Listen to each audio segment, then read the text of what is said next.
벌은 과일, 채소, 종자식물, 유지작물, 노지화초와 사료작물 등 농작물의 수분에 아주 중요한 역할을 합니다.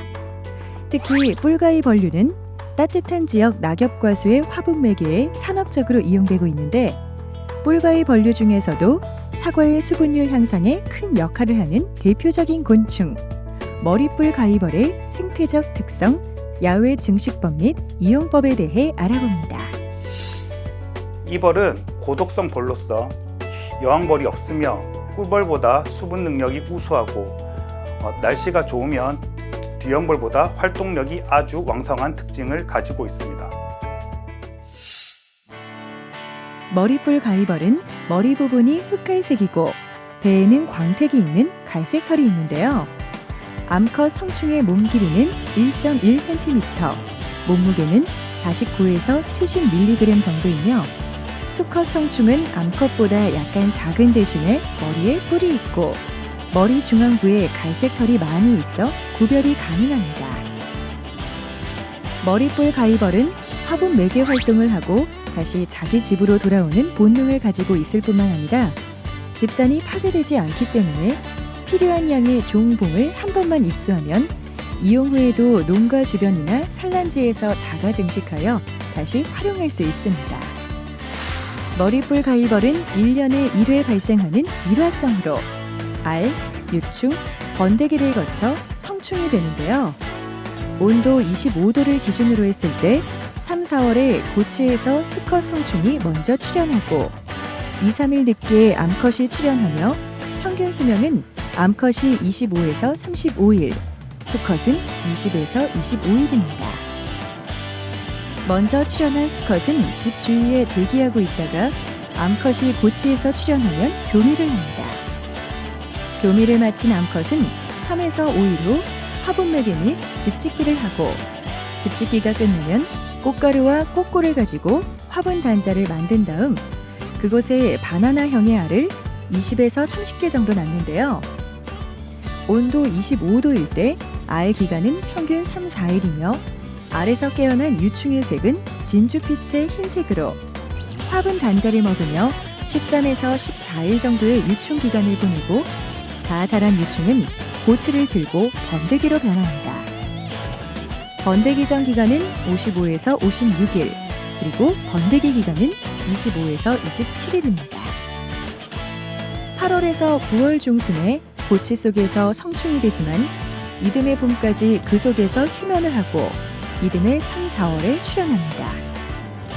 알에서부터 성충이 되기까지는 100일 정도, 성충으로 살아있는 기간은 125일 정도 됩니다.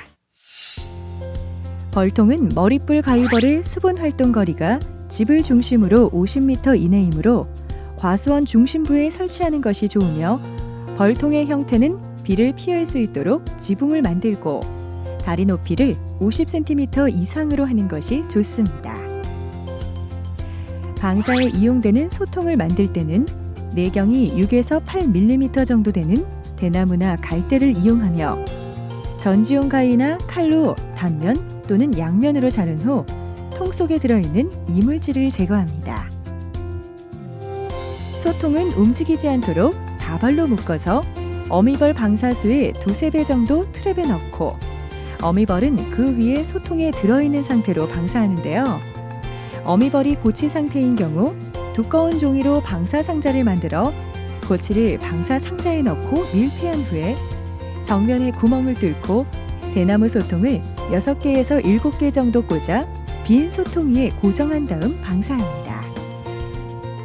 집짓기는 보통 대롱 속에서 3월 하순에서 4월 중순에 시작해서 5월 하순에서 6월 중순쯤 끝나며 집짓기 최성기는 4월 하순에서 5월 중순입니다.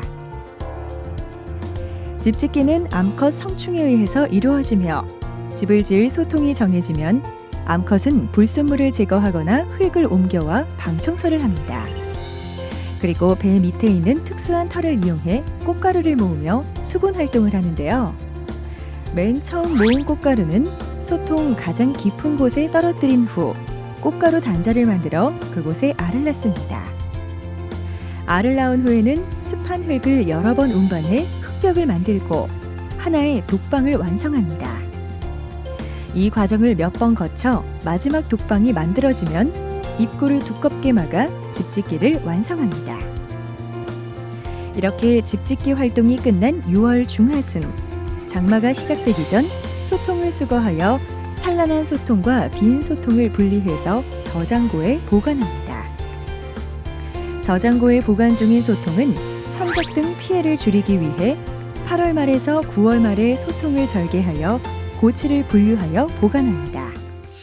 효율적인 방화 활동을 위해서는 벌의 활동 최성기와 사과꽃의 만개기를 일치시키는 것이 중요한데요. 사과와 배가 개화하는 4, 5월에는 벌이 소통 밖으로 출현하는데 5에서 7일 정도가 소요되므로 방사 시기는 개화기보다 8에서 10일 전에 방사해야 합니다. 방사 마리수는 수령, 제식 밀도 등에 따라 다르지만 3,300제곱미터당 750마리 정도를 방사합니다. 머릿불 가위벌 활용 시에는 몇 가지 유의할 점이 있는데요. 첫째, 개화 전 약재 살포는 방사 10일 전에 끝내야 합니다. 둘째, 벌이 활동하고 있는 기간에는 원칙적으로 농약 살포를 하면 안 되지만 필요시 선택성 농약을 선택하여 살포합니다. 셋째, 한번 설치한 벌통은 옮기면 정착률이 떨어지기 때문에 옮기면 안 됩니다.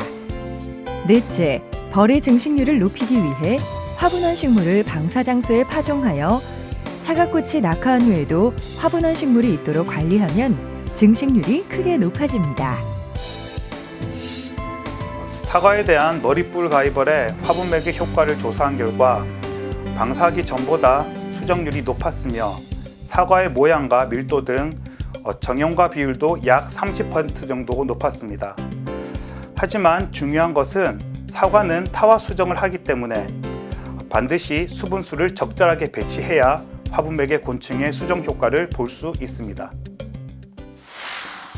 화분 매개 곤충은 식물의 결실을 돕는 경제적 가치가 큰 곤충 자원입니다. 종봉을 한 번만 입수하면 이용 후에도 농가 주변이나 산란지에서 자가 증식하여 다시 활용할 수 있는 머릿불 가위벌. 화분 매개 곤충이 전혀 없는 시설 재배 농가나 타화수분을 하는 과수 재배 농가에서 활용하기에 이용한 곤충 머릿불 가위벌을 많이 이용하시기 바랍니다.